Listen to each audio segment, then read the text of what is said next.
Welcome to Stocks in Translation, Yahoo Finance's video podcast that cuts through the market mayhem, the noisy numbers, and the hyperbole to give you the information you need to make the right trade for your portfolio. I'm Jared Blikre, your host, and with me, as always, is my co-host, Yahoo Finance senior reporter Brooke DiPalma, who is here to connect the dots and to be that bridge between Wall Street and Main Street. Today, we're going to be talking about 2026 headwinds and how some of the big themes of this bull market, now in its fourth year, are playing out. Our word of the day is volatility. We throw it around a lot, but what does it really mean? We've got an options legend to tell you everything you need to know. And in today's Market Show and Tell, we break down the new sub-weekly option expirations for your favorite Mag 7 tickers. And this episode is brought to you by the number 210. That is the all-time high in silver from 1980, adjusted for price inflation. And you thought we were at record highs right now. What Metals Mania is saying about the macro landscape and why Bitcoin cannot seem to catch a bid. And today we are welcoming back Steve Sosnick, who is the chief strategist at Interactive Brokers. He's been in the markets engine room for decades as an options market maker and equity risk manager before building automated trading strategies and moving into strategy. These days he writes and delivers widely followed markets commentary, including a lot right here at Yahoo Finance. So we buried the lead here, Steve. This is your fifth appearance. Wow. No shirt, no mug. Is there a Five Timers Club jacket that I get? I mean, there might be soon. Okay. It's a short list. Yes, Okay. It's a short list. But so let's start out with your 2026 outlook because it's a bit bearish. And this is amid a sea of bullish forecasts that I've been reading. Just briefly go along some of the points that you're highlighting here. You know, I'm inherently a little contrarian. I did not set out that way. My thought process, and by the way, my S&P target is 6,500. So it's not like we're at 7. It's not like I'm calling for this cataclysm. But I do see some headwinds that I think are underappreciated by the market. Let me stipulate that, the economic outlook remains pretty solid. And that's always a good backdrop, which is why, I'm not looking for something like 5,000 or something like that. But a few things. Number one, we're not as likely to get the number of rate cuts that the market had been expecting. We're sort of in the 1 to 2 range. I think it somewhat depends who the next Fed chair will be. We obviously don't know that while we're taping this. But I think that number, I think we're closer to neutral than we might be letting on. So I don't think we're going to get that push from an aggressive rate cutting cycle. Secondly, new Fed chairs have a way of getting tested early in their terms. It's not always clear what that will be, because it's usually something somewhat random. But going back over time, Powell took office in February 2018. Well, that was Volmageddon. Yeah, and then he had a bear market. And then he had a bear market at the end of the year, which is something I'm going to get to in a minute. Yellen had it relatively easy. She has a couple minor tests, but they weren't too terrible.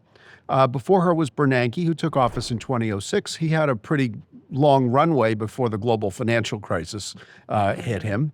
And Alan Greenspan was before him, who took office in August of 87. And those of us with long memories remember. That portfolio insurance sell-off. Yes, the crash of 87. So let me just say that doesn't, it's not exactly the most robust sample size that I just gave you, 3 out of 4. Yeah. But it's something to put in the back of your mind. Another quick thought would be it's a midterm election year. Right. We've had 2 down years in the last 10. Care to guess when they were? You mentioned one of them, 2018. The other one was 2022. What do they have in common? Midterm election years. We had obviously a big, sort of bear market moves in 2020, obviously, and again last year with the Liberation Day. But in terms of lasting down years, those were the 2. So those, and I do think, and by the way, coincident with that is my price target for my yield target for the 10 years about 445, because I do think there are some incipient inflation pressures out there, particularly if, we start to really get into a weaker dollar scenario, where we import we're net importers of goods. That's good for, a weaker dollar is good for corporate earnings translations, but not necessarily for an inflation fighting Fed.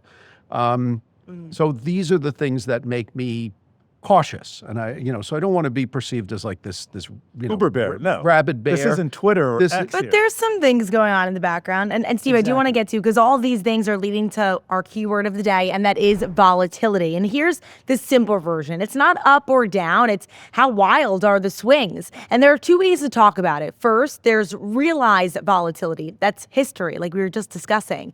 How big did the stock actually swing over time? Then there's implied volatility. That's the future. It's the market's best guess at future swings, and you could see it in options prices. If implied volatility is low, the market's saying we expect, well, a pretty quiet ride. And if it's high, it's saying buckle up. And that's why this matters. Sometimes the market looks calm right before a big event, and sometimes it's pricing in a storm. So, Steve, I know that you're very passionate about volatility, so tell us about it.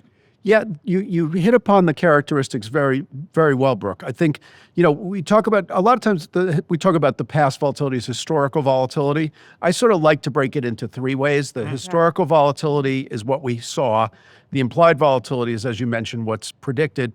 Realized volatility is sort of what happened to you over your holding period in the options, like what actually occurred. So it's sort of a subset. It goes hand in hand with historical volatility, but I use the terms a little bit differently. Like, what have you been through almost? Yeah, it's the historical volatility is usually the starting point for implied volatility. We've all heard the phrase. The past kind of predicts the future. Yeah. Well, we've all heard that past performance is no guarantee of future results, but it's a starting point. As we go into earnings, and we're taping this ahead of Microsoft and Meta earnings, And the Fed. and the So Fed. there's a lot of unknowns. There's a lot of yes, and those are what I would call known unknowns. So the market does price those in. So you might say that, on any given day, the stock market should move, call it 0.5% up and down. It just I'm picking a number a little bit at random. But with Fed Day, the market will price in excessive volatility. So coming in, when I ran the numbers yesterday, they were was predicting about a 0.8% move for today. Right. So you should expect that. We've got an FOMC meeting. I don't think we're not seeing really high implied volatilities ahead of it, because the market, I think, is rightfully anticipating no move. Right. We'll know if this is true later on. Yeah. But or for when you think about for corporate earnings, we know that, like, on any given day, stock XYZ might move 1.5%. And I like to think of volatility in terms of high-low, not close to close. Because if you're an active trader, That's what matters. That's what the intraday swings, of course. exactly, because if I'm actively hedging, meaning I'm really keeping a close eye, did I pay the right amount for this volatility? If it moves, if it's unchanged close to close, it looks like I lost money. If it had a 1.5% intraday move and I was paying 1% intraday volatility for it, I was, in theory, able to buy low, sell high if I'm long that option and hedge around it. So these are all important considerations, and especially with earnings, we can look back and say, okay, over history, this stock has moved 5% after earnings. So we're going to price in, call it a 5% intraday daily volatility. And we got to pivot now to today's market show and tell, and we're going to stick with volatility. We are breaking down new sub-weekly options in some of the world's biggest tickers, the Mag 7, which includes NVIDIA, Apple, and Tesla. We're going to also include Broadcom plus XLF, that's a financial sector SPDR ETF. And for decades, we've had monthly options that expire on the third Friday of each month. A few years ago, we started getting weekly options in select markets. That's every Friday. And right now, there are sub-weekly options on individual stocks that expire each Friday. And now we're adding Mondays and Wednesdays. So what does this mean for traders here? We got more action, but sometimes the options activity also spills into the regular trading. So could it potentially affect all of us here? Yes. What you just outlined, Jared, very, very nicely is what I like to refer to as the compression of the expiration cycles. It's a fancy way of saying we've just been getting shorter and shorter. So I think the first options that were listed in 1973 were quarterly expirations, and then they realized that's too far apart. Let's do monthly.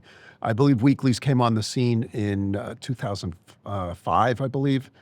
No, they came in, I've got the exact date, so I don't have them in front of me. But then Yeah, we added Mondays and Wednesdays in selected ETFs and indices. Nobody, or in the 2000s, nobody really cared. I think it was 2015. Then in 2022, they added on major indices and key big cap ETFs, so spiders, Qs, et cetera. They filled it in. They added Tuesdays and then Thursdays to the mix. So we then got daily expiration. You've heard and used the term zero DTE, meaning they expire every day. There's 0 days to expiration. It's a little bit of a misnomer because if you're trading an option that's 3 days out, it's not actually zero dated, but regardless. And so this has been a trend. And what's going on is the public has loved this. Option volumes have increased, 20 or 25% a year as a result of this. At this point, you can argue that about 50% of the options volume is in contracts that expire, I think, with 8 days or less, meaning that includes the weeklies. So as an industry that gets paid by volume, it's inevitable that the industry was going to look to add these, and NASDAQ took the lead in adding them. But once one exchange gets the approval to do it, they all do it. And so we now have Mondays and Wednesdays. The rule is, I know you're itching, Brooke. Let me just finish this while I remember. I believe they have to have like market cap of 750 billion or more, and there has to be a certain amount of option volume that trades in them, which limits it basically to the Mag 7 plus Broadcom plus XLF. So it's a very limited list. They also are not listing them on scheduled earnings dates, which gets into the risks that we're going to talk about. And I just want to understand exactly the relationship between this increased availability of options versus the volatility that we're seeing in the market. How should investors be thinking about this? In theory, the volatility is determined exogenously by the stock itself. In reality, it's thought that it could, make the swings bigger, but it really hasn't. I mean, we haven't seen the market get more volatile since we've seen daily expirations in major indices. Although they were listed in 2022, the coming out party for me was the February FOMC meeting of 2023. Because remember, 2022, when they came out, it was a bear market. It's not a good time to list new products. But over the relatively short period that these things have been in existence, they really haven't. I mean, think about it. We've not been in a very highly volatile environment, right? I mean, so, and I think a lot of the strategies, there was this perception originally that retail would be buying these options and the pros would be selling them.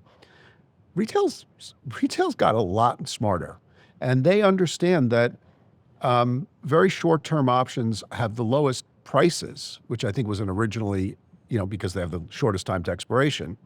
That was very appealing, but they also decay the fastest. So one of my comments there is that those daily expiring options are both the cheapest and the most expensive options you can buy because they have the lowest prices. But I will guarantee you that any extrinsic value, anything above and beyond the in the money value of the option, will be gone. Will be gone by the end of the day. Oh boy! Because and because the decay. I'm sorry, I don't want to get too technical. Decay is nonlinear. So as you approach expiration, it decays faster. So people, sophisticated individual investors have caught on to the fact that there are relatively risk-managed ways to play these daily expiring options, particularly, and they've really gravitated toward index options because they are cash settled, which the new sub-weekly equity options are not, which is where some of the incremental risks come in. Now, Steve, we do need to take a quick short break, but coming up, we're talking metal mania in silver and gold and a runway battle that gets to the heart of what actually drives markets. Stay tuned.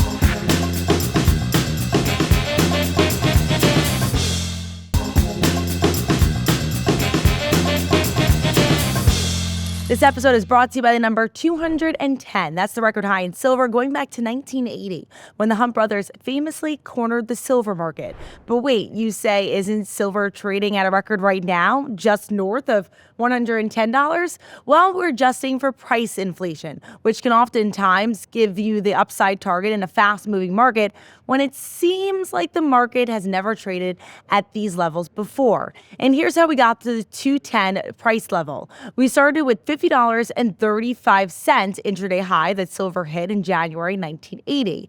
And when we multiplied it by 4.2, which is how much prices have increased over the last 4.5 decades, that's right, everything is about 4 times as expensive today as it was back then.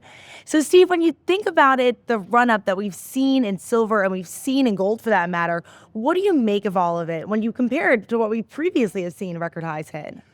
What we're seeing now in silver is kind of manic. Mania. And I've literally had people ask me, is silver a meme stock? My short answer is no, because the meme stock, there was certainly an us versus them mentality in the meme stock days.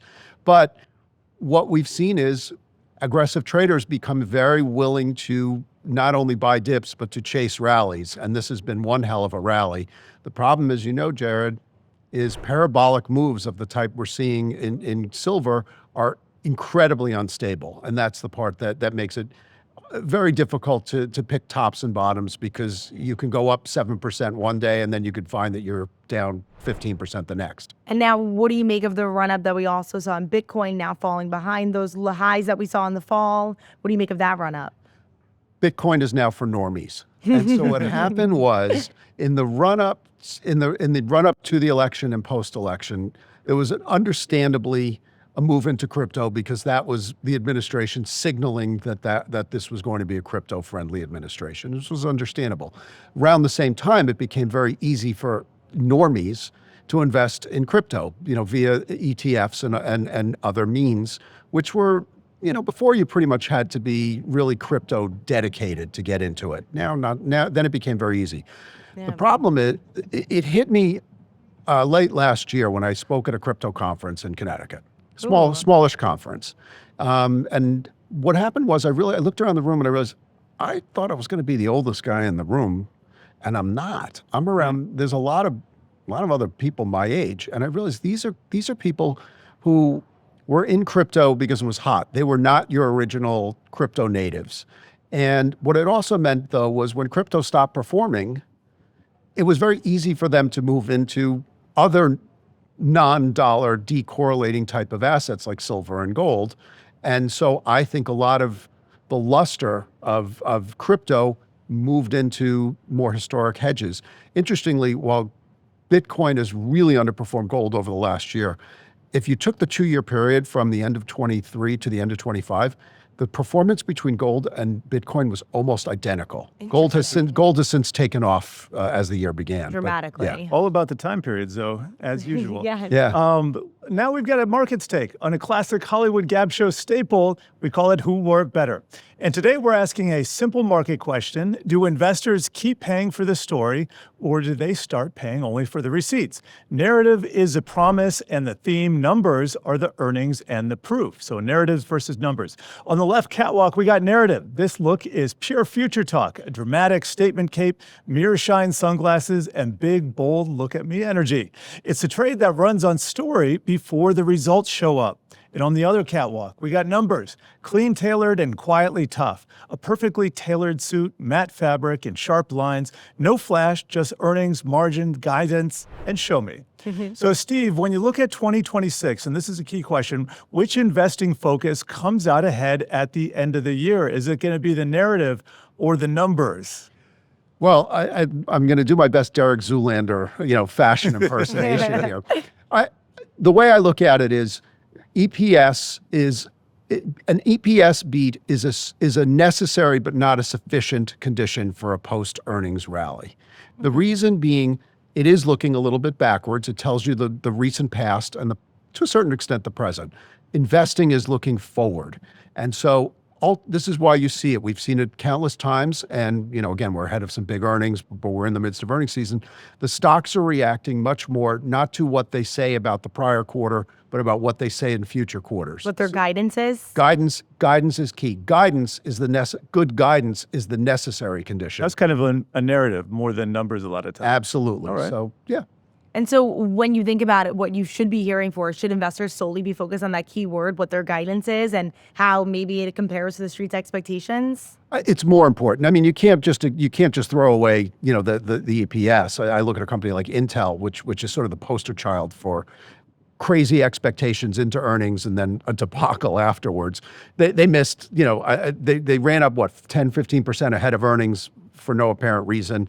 Then they got whacked because they missed both their EPS and their guidance was kind of lackluster. So you got to take them in some ways together. But if I have to pick and choose, I'm going to focus on the guidance. And we saw that, we see that today. Let's say with Starbucks, which is having a nice run. Its EPS was, but they said good things about guidance going forward, and the stock was higher last I looked. Yeah. Steve, before we let you go, I want to circle back to the options market because you said something in your notes which I hadn't thought about in a while. I don't trade options regularly, but on expiration date, you can actually get assigned the options in the U.S. up to 5:30 p.m. and that's after the market closed at 4 p.m. and that takes a lot of traders by surprise sometimes. So just speak quickly to us about that dynamic. This is the risk of the sub-weekly options, and I registered this with NASDAQ when they were listing them and other interested parties. What happens is, if you own an option, you have the ability to exercise or lapse that option, regardless of whether it's in the money or out of the money at the time. So there's an official 4 o'clock close. The Options Clearing Corporation, if it's 1 penny in the money, will exercise puts and calls based on that or lapse them based on that. But if you're the holder, you have the right to say, okay, this thing closed at $99.98, so my call is not going to get exercised. But there's good news on this stock after the close. It's trading around 101. I'm going to exercise. I have to submit special exercise instructions with my brokers, but I'm going to exercise that call. And so whoever thought they might be, not selling shares against it will find that they are. On the flip side, if you're long puts and there's a profit warning, again, that stock might have closed, call it at $100.02, but it's trading at $96 in the aftermarket. That's problematic for someone who's short a put, because I'm going to want to, if I didn't think I was going to get exercised on that put, I'm going to exercise it because it's now effectively $4 in the money. They do mitigate around that by not listing options on posted expiration dates. For example, next week, Alphabet does not have options expiring on Wednesday because that's their posted expiration date. But what it means is, if you are particularly short these options, but if you're long too, you need to be paying attention both after the close and also to what your broker allows you to exercise it. Interactive Brokers, we allow it up to about 525. But other brokers have earlier cutoffs. So you have to be very careful. There is this new added risk, and which is why a lot of the activity in index options has moved to cash settled options, because you don't have the problem of you only get assigned money. But when you have ETFs and stocks, you get assigned shares, and you could find yourself, if you're short those options, long or short, or if you're not paying attention, you might want to lapse an option that is no longer in your favor. Yeah. Steve, you definitely know your stuff, and it was so great talking to you. We threw a lot at you, and you gave us a lot of gold back. Starting with your slightly bearish outlook, we're not calling you an uber bear, but a slightly bearish outlook for 2026. You had some great reasons, not only because the Fed might not be cutting as much as investors expect, but we got a lot of other headwinds with the new Fed chair and also a midterm election year. Those have been bearish in the past, so we don't want to paint an entirely bearish picture here for you, but we do want to say thank you for your explanation of volatility. You drove it home in me a long time ago that the VIX is not necessarily a fear gauge. So I will just repeat that as we have wound things down here at Stocks in Translation. So make sure you check out all the other episodes of our video podcast on the Yahoo Finance site and mobile app. We'll see you next time.